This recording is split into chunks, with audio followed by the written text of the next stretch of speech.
What do you do when the only mercy left is the single round in your chamber? The first thing that went quiet was the radio dot. It didn't die with a dramatic spark or a final heroic transmission. It simply surrendered. The voice of the distant dispatcher, a woman in a cool, subterranean bunker miles behind the front lines, dissolved into a sea of white noise. It started as a crackle, then a rhythmic pulse of interference, and finally the hollow, indifferent hiss of dead air.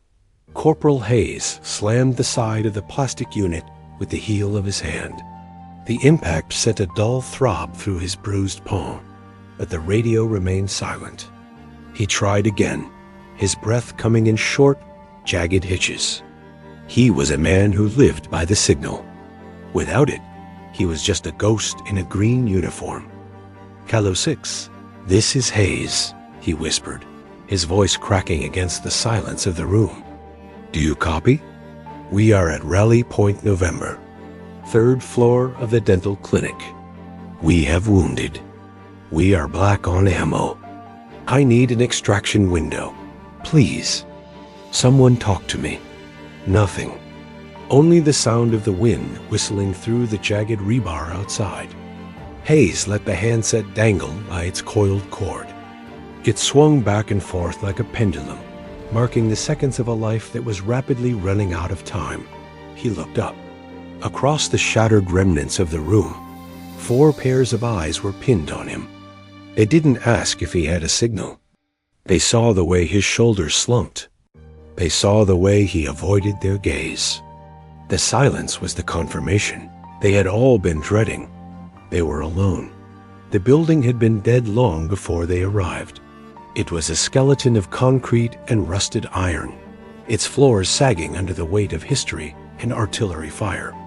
The air was a thick, stagnant soup of wet ash, old mold, and the sharp, metallic tang of blood that refused to dry. Outside, the city of Oakhaven was a graveyard of orange embers and drifting smoke. What had once been a bustling financial district was now a jagged landscape of rotten teeth skyscrapers, bitten in half by orbital strikes. Sergeant Cole crouched near a blown-out window, his silhouette a dark, jagged edge against the flickering horizon. He was a man built of granite and regret, his face a roadmap of every bad decision he had ever been ordered to make. He peered through a gap between 2 chunks of masonry, his optics focused on the street 3 stories below. How many? Diaz asked. Diaz was the youngest, barely 21, but the last 72 hours had carved deep lines into the corners of his mouth. His hair was matted with gray concrete dust, making him look like an old man in a boy's body. Cole didn't answer immediately. He watched the shadows flit between the skeletons of burnt-out cars. They were moving with a terrifying, professional patience. No rushing, no shouting, just the methodical tightening of a noose.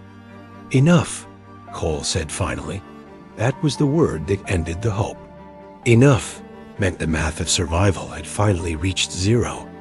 Enough meant the enemy wasn't going to make a mistake docked in the corner, propped against a rusted filing cabinet that still contained the dental records of people who were likely long gone. Private Larkin was bleeding again. The makeshift bandage around his thigh, a strip of a polyester curtain tied over a dirty undershirt, had soaked through for the 3rd time. The dark, sticky patch was spreading across his uniform like a growing ink blot.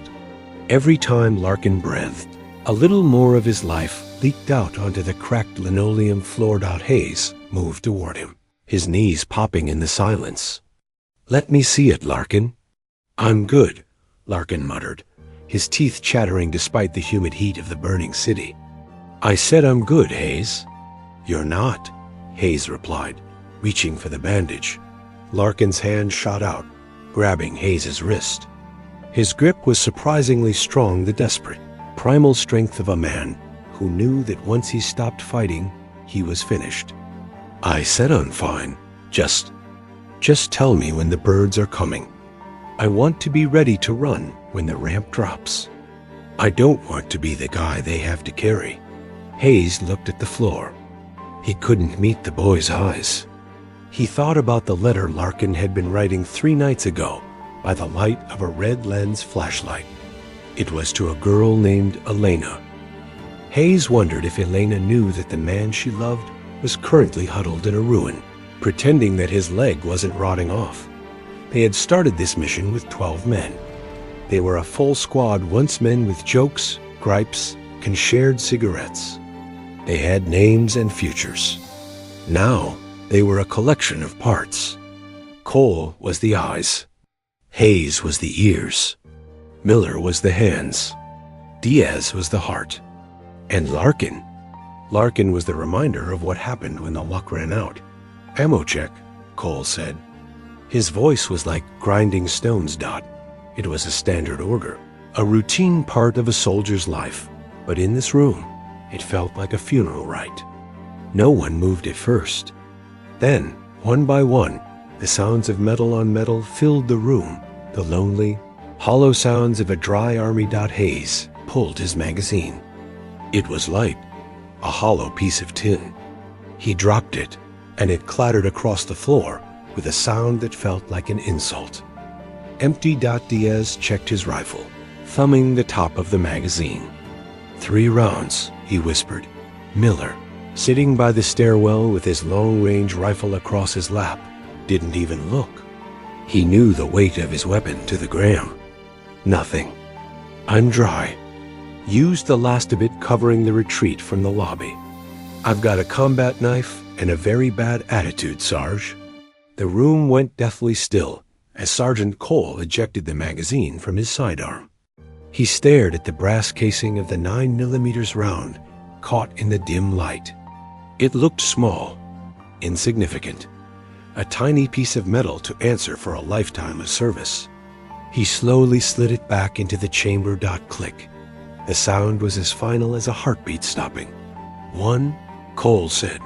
Larkin fumbled with his own belt, his fingers slick with his own blood. He pulled a magazine from his pouch and shook it. He thumbed the top, his face falling as he realized the spring was all the way at the top. Guess I'm with the Sarge? Larkin whispered, his voice trembling. 1, 5 rounds, Miller said. A cynical, jagged laugh escaped his throat, a sound devoid of humor. 5 bullets for 5 men. That's some perfect engineering right there. A bullet for every head in the room. The quartermaster would be proud of that efficiency. Shut up, Miller, Hayes snapped. Why? Miller stood up, his boots crunching on broken glass. He paced the small perimeter like a caged wolf. You've seen the street. They aren't shooting. They're hurting us. They want us alive, Hayes. You know the stories. You know what they do to prisoners for the cameras. They don't just kill you. They break you until you're a prop for their propaganda. They want to hear us beg. I said, shut your mouth. Hayes yelled, his hand moving to his empty holster. Enough. Cole's voice didn't just command. It vibrated in their chests. The room went still, but the thought remained.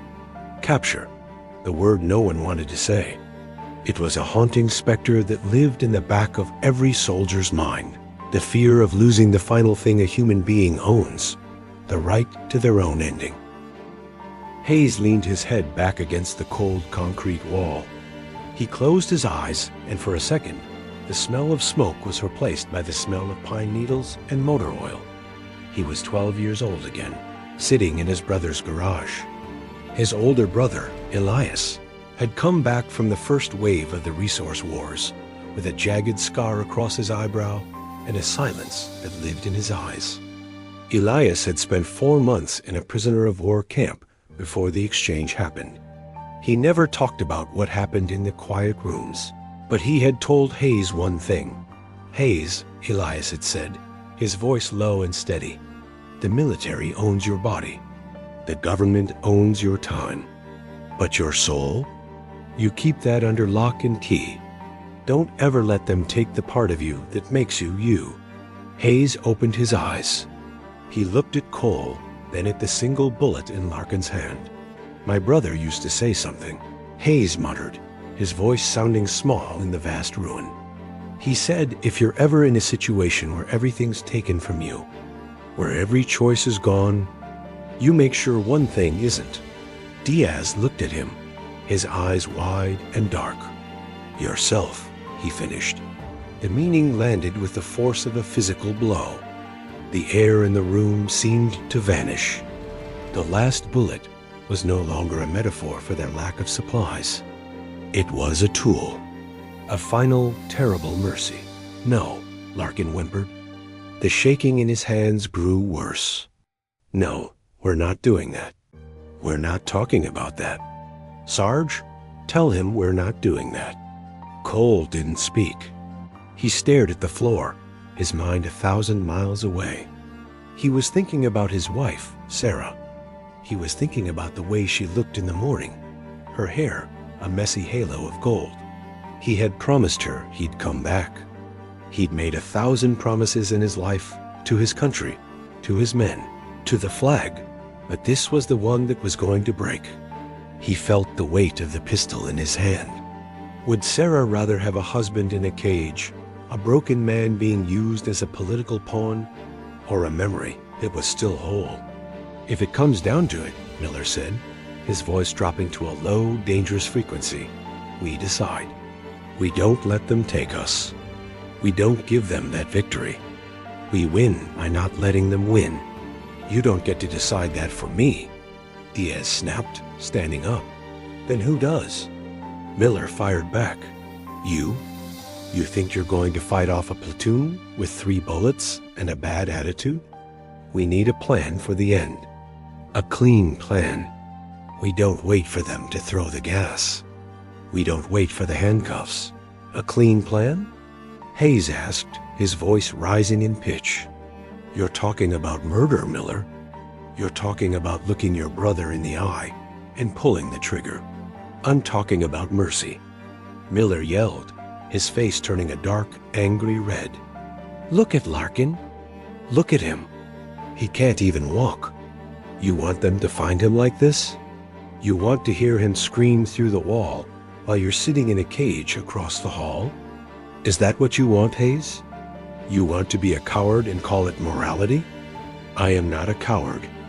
Hayes lunged forward, grabbing Miller by the collar of his tactical vest. The 2 men crashed against the wall, the sound of their struggle echoing through the building. It was a release of all the pressure, all the grief of the last week. They were screaming at each other while the enemy sat outside in the dark, listening to the sound of a squad tearing itself apart. Stand down. Cole roared. He didn't just shout it. He stepped between them and shoved them apart with a strength that shouldn't have been possible for a man who hadn't eaten in 48 hours. We are soldiers. Cole hissed, his eyes darting between them. We are the second squad. We do not turn on each other. We do not bicker like children while the wolf is at the door. Then lead us, Sarge, Miller said, wiping a streak of dust from his mouth. Tell us what the plan is. Because the footsteps are on the stairs. Everyone froze. The sound was faint, a rhythmic, heavy thud-thud of boots on concrete. It wasn't coming from the street anymore. It was coming from the second floor. The enemy was inside the wire. How long? Diaz whispered, his hand white-knuckled on his rifle. 2 minutes, Cole said. Maybe less. The argument was over. The theoretical debate about life and death had become a matter of seconds. Cole looked at his men. He saw the terror in Larkin's eyes. He saw the grim determination in Miller. He saw the heartbreak in Hayes. I won't let them take you, Cole said. The words were soft, intended only for the 4 men in that room. It was the most honest thing he had ever said. He raised the pistol. He didn't point it at the door. He didn't point it at the enemy. He looked at Larkin. Sarge. Larkin whispered. He wasn't crying anymore. He looked strangely peaceful, as if the decision being taken out of his hands was a relief. Make it quick, please. Cole's finger tightened on the trigger. The world seemed to slow down. He could see the dust motes dancing in the shafts of moonlight that cut through the smoke. He could hear his own heartbeat, a slow, heavy thrum in his ears. This was the moment. The line between being a leader and being something else entirely. Suddenly, a metallic sound cut through the room. Click, dash, clack, dot. It wasn't a pistol. It was the sound of a magazine being seated into a rifle. Everyone turned. Diaz was standing by his discarded rucksack. He wasn't looking at them. He was staring at the doorway, his breath coming in ragged, controlled gasps. In his hand, he held a 30-round Stanag magazine. It was heavy. It was black. It was full. The silence that followed was more violent than any gunshot. "Diaz?" Hayes asked, his voice barely a breath. "What? What is that?" "I had it," Diaz said. His voice was cold, distant, like he was speaking from another room. The whole time. Miller lunged forward, but Hayes caught him, pinning his arms to his sides. "You what?" Miller screamed, his voice echoing down the hallway. "You let us sit here? You let us talk about?" "I was going to let the Sarge. We were going to... And you had a full man? You son of a bitch. I needed to know." Diaz yelled, finally looking at them. His eyes were bright with tears he refused to let fall. "Know what?" Cole demanded. He lowered the pistol, his hand shaking for the first time. "I needed to know who we were," Diaz said, his voice breaking. "I've seen squads break. My first tour in the valley, I saw a squad turn into a pack of wolves. They thought the end was coming, so they started stealing from each other. They started blaming each other. One guy, he killed his corporal for a canteen of water. I didn't trust us. I didn't trust that we were still the men I signed up with. So you played with our lives?" Cole asked, his voice dangerously low. "You let Larkin think his sergeant was going to be his executioner? Look at us." Diaz gestured wildly to the room. 10 minutes ago, we were ready to give up. We were looking for the easy way out because we thought the math was against us. We were ready to die because we were tired. But look at you now. You're angry. You're furious. You've got fire in your blood again. Diaz stepped forward and slammed the magazine into Cole's hand. "Now you're the sergeant again," Diaz said. "And we're the second squad. I didn't want us to die as victims. Sarge, if we're going to go out, we go out as the men we were when we started. We go out fighting." The truth hit them like a physical weight. It was a bitter, jagged pill to swallow. Diaz had lied. He had manipulated them. He had forced them to stare into the abyss of their own cowardice. But in doing so, he had burned away the despair. Cole looked at the magazine. It felt like a miracle. 30 rounds. It wasn't enough to win the war, but it was enough to change the ending. "Positions," Cole said. The order was quiet, but the reaction was instantaneous. The fear was gone, replaced by a cold, crystalline fury that only a soldier truly understands. Hayes took the doorway, his radio forgotten, his combat knife gripped in a reverse hold. Miller moved to the window, his rifle finally fed, his eyes locked on the street with the precision of a predator. Diaz propped Larkin up against a heavy desk, giving him a clear line of sight to the hallway. Larkin's hands were no longer shaking. He held the pistol Cole had handed him with a grim, silent focus. The building groaned. The heavy thud of boots was right outside the door now. The enemy was laughing. They were speaking in low, confident tones. They thought they were walking into a room full of ghosts.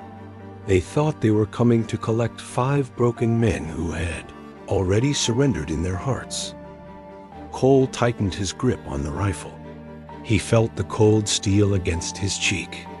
He didn't give a speech. He didn't offer a prayer.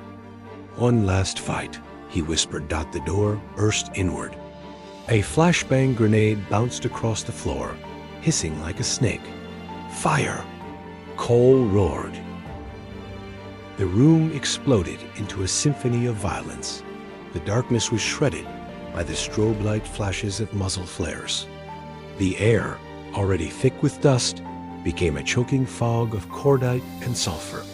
Cole felt the rhythmic kick of the rifle against his shoulder, a familiar, comforting pulse dot in the doorway. Hayes was a blur of motion. He didn't have a gun, but he had the darkness. As the first enemy soldier stumbled through the smoke, blinded by the flash, Hayes was on him. It wasn't a clean fight. It was a desperate, visceral struggle.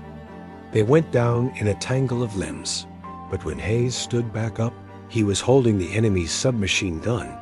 "I've got more!" Hayes screamed over the roar of the gunfire. Miller was a machine. From his position at the window, he was picking off the support teams in the street. Every time a muzzle flashed in the ruins below, Miller answered it. He wasn't thinking about Sarah or Ohio or the end of the world. He was thinking about windage and elevation. He was thinking about the click of the trigger. Larkin, propped up by the desk, fired the pistol until it locked back empty. He didn't flinch. He didn't cry. He watched the hallway with the intensity of a man who had been given a second chance at life, even if that life was only going to last another 5 minutes. The enemy, caught off guard by the sheer ferocity of the resistance, buckled. They had expected a whimper. They had found a hurricane. They scrambled back into the hallway, leaving 3 of their own behind in the dust. A temporary silence fell over the room. It was a ringing, heavy silence, punctuated by the sound of heavy breathing and the tink-tink-tink of hot brass cooling on the floor. Status. Cole barked, "Still here." Hayes yelled, reloading the captured weapon. "Holding the line." Miller answered. "I'm okay, Sarge," Larkin said. His voice was weak, but it was steady. Diaz was leaning against the wall, his chest heaving. He looked at Cole and gave a small, bloody smirk. "I told you, anger is better than despair." Cole looked at his men. They were covered in soot, blood, and plaster dust. They were exhausted, wounded, and still technically trapped. But the atmosphere in the room had changed. The last bullet wasn't a threat anymore. It was a promise. "They'll be back," Cole said, looking at the door. "They'll bring more men. They'll bring the heavy stuff next time." "Let them," Miller said, chambering a fresh round. "Hayes," Cole said, "try that radio again. Maybe the smoke cleared enough for a signal." Hayes picked up the handset. He didn't expect much. He expected the same hiss of the void. But as he turned the dial, a voice cut through the static, thin, distant, but unmistakably human. "NY station. Rally Point, November. Do you copy? This is Overwatch. We see the flash. Is anyone alive?" Hayes felt a sob catch in his throat. He keyed the mic, his knuckles white. "Overwatch. This is Calo 2-2. We are alive. I repeat, we are alive and holding. We need immediate extraction. The building is hot. Copy, Kilo 2-2. Hold tight. We've got 2 birds inbound. In a 5 minutes. Give him hell until we get there." Hayes dropped the handset and looked at the squad. A grin broke through the soot on his face. 5 minutes. We just have to hold for 5 minutes. Cole stood up, his rifle leveled at the door. He felt a strange lightness in his chest. They had stared into the darkest part of themselves, the part that wanted to quit, the part that wanted to turn the gun inward, and they had come out the other side. "You heard the man," Cole said, his voice echoing with a new authority. 5 minutes. Diaz, get the grenade ready. Miller, watch that staircase. Hayes, stay on that radio. The sound of boots returned. This time, there was no laughing. This time, the enemy was moving with caution. They knew what was waiting for them in the dark. Here they come. Larkin yelled "Dot" as the first grenade arched through the air. Cole didn't think about the last bullet. He didn't think about the end. He thought about the beginning. He thought about the 5 men who had chosen to be a squad when it would have been easier to be ghosts. Fire! The room vanished in a roar of light, but this time the darkness didn't stand a chance.